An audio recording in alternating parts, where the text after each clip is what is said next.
하나님께서 우리의 죄를 사하시고 하나님과 교제할 수 있는 그 교제의 장으로 우리를 불러들이셨습니다. 그래서 언제나 어느 때나 우리는 하나님과 더불어 살아갈 수 있는 그 특권, 복을 누리고 삽니다. 그러나 사탄은 우리의 이러한 삶을 늘 방해합니다. 갖가지 유혹과 혹은 죄를 통해서 하나님과의 교제를 방해합니다. 요한이 편지를 쓰고 있는, 그리고 그 편지를 읽고 있는 사람들은 이러한 사탄의 유혹 그리고 미혹 가운데 있었던 사람들입니다. 소위 영적인 지식만을 강조하는 모습을 통해서 하나님과의 교제를 방해합니다.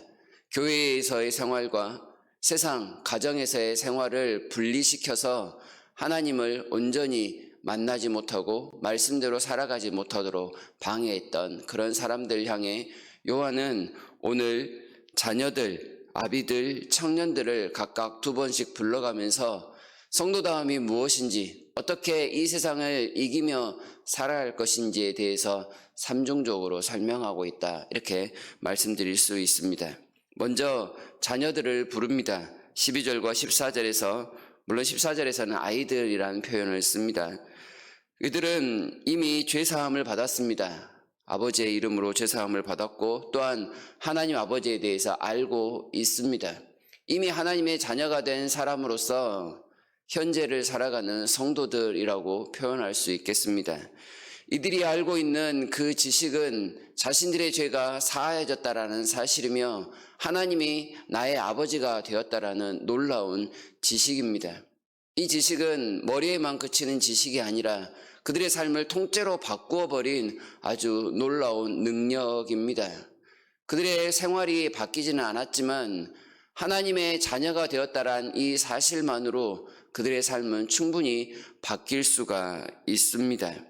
세상을 사랑하거나 세상의 유혹에 넘어가지 아니할 능력이 이미 그들 가운데 존재한다라는 것이죠.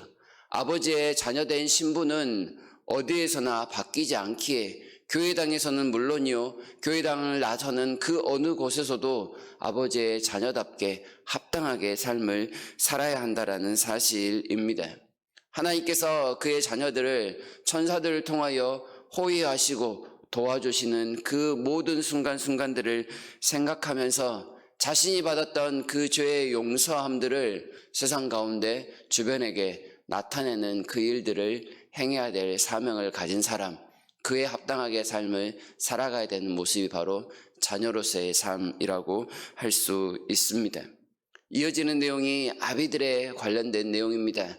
아비들은 태초부터 계신 이를 알았다라는 내용을 계속해서 반복하고 있습니다. 이들은 예수님을 영접한 사람들, 그리하여 어느 정도 믿음의 단계에 이르렀고 또한 그러한 믿음의 경주를 이어오고 있는 사람들입니다. 쉽게 표현해서 믿음의 선배들이라고 표현할 수 있을 것입니다.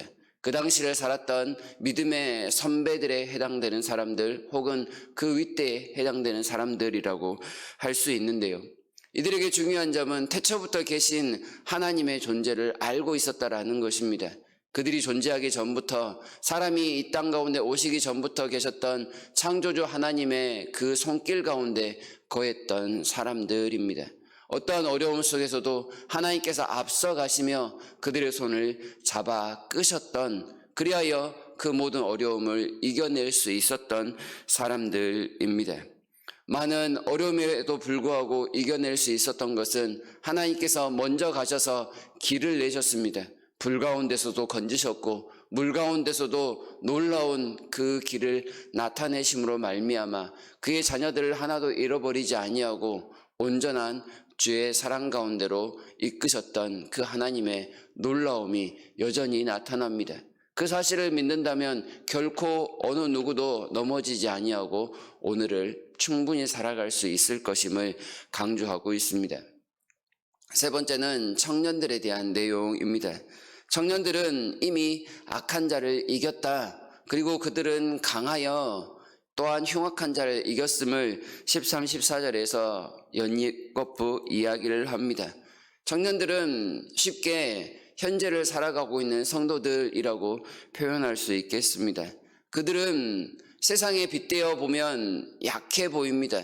세상의 큰 권력 앞에 서 있는 그들의 모습, 애매한 고난을 당하고 있는 모습은 연약해 보이지만 사도는 그들이 결코 약하지 않다고 이야기를 합니다.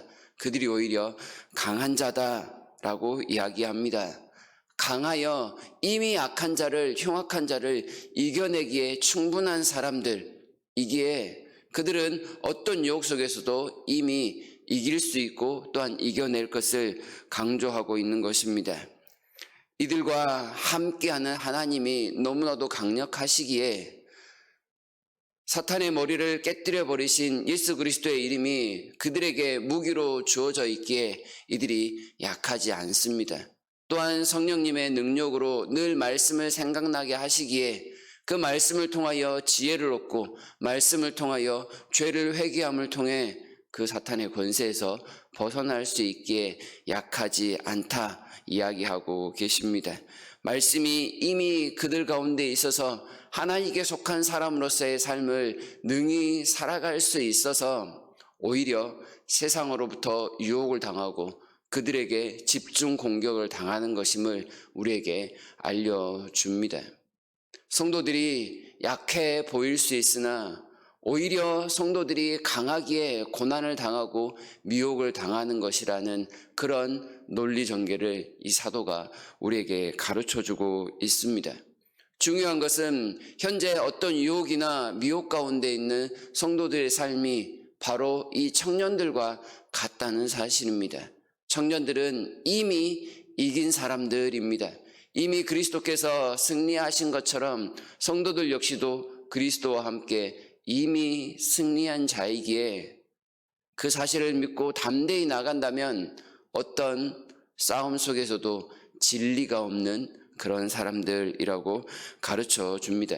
세상은 육신의 정욕과 안목의 정욕과 이생의 자랑을 가지고 물밀듯 우리를 향해 들어오지만 그러나 그것들은 곧 지나가 버릴, 곧 사라져 버릴 것에 불과합니다.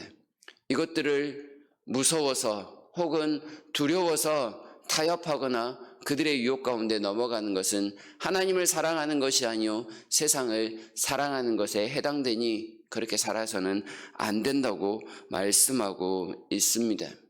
강한 자들은 강하기에 넉넉히 이겨낼 수 있습니다. 강하기에 공격해 오더라도 그저 당해줄 수 있는 여유가 있습니다. 성도들이 이런 존재들이라고 거듭 이야기하고 있습니다. 예수님께서도 요한복음 16장에서 이렇게 말씀을 하십니다. 세상에서는 너희가 환난을 당하나 담대하라 내가 세상을 이기었노라 말씀하십니다. 이미 이긴 승리의 소식을 가지고 살아가는 성도들의 삶은 마치 극적인 경기를 이긴 그 내용에 대해서 재방송을 보는 것 같은 삶입니다. 지금은 세상과의 그 유혹 속에서 엎치락 뒤치락하며 혹은 뒤지고 있는 듯한 모습을 보일 수 있지만 그의 결말은 이미 승리입니다. 끝까지 지켜본다면, 끝까지 이 사실을 가지고 살아간다면 그 마지막에 승리가 온전히 보장된 삶이라는 사실입니다. 우리의 개인의 각자의 삶이 구체적으로 어떠한지는 모르지만 주님은 우리에게 알려주십니다. 이미 승리한 자라고 말입니다. 태초부터 계신 하나님께서 이미 우리의 손을 붙들고 계시고 하나님을 아는 지식으로 이미 우리는 용서함을 받았기에 주의 말씀 가운데서 자유하는 삶을 살아가는 것이 마땅하다 가르쳐 주십니다.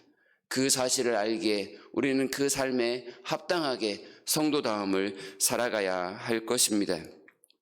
로마서에서 사도가 우리에게 가르쳐 줍니다. 현재 당하는 고난은 장차 우리에게 나타날 영광과 좋게 비교할 수 없다라고 말입니다. 어떠한 상황 속에서도 이 하나님의 말씀이 우리 가운데 살아있음을 기억하면서 성도다움의 품격을 잃지 않으시는 우리 모두가 되기를 진심으로 바랍니다.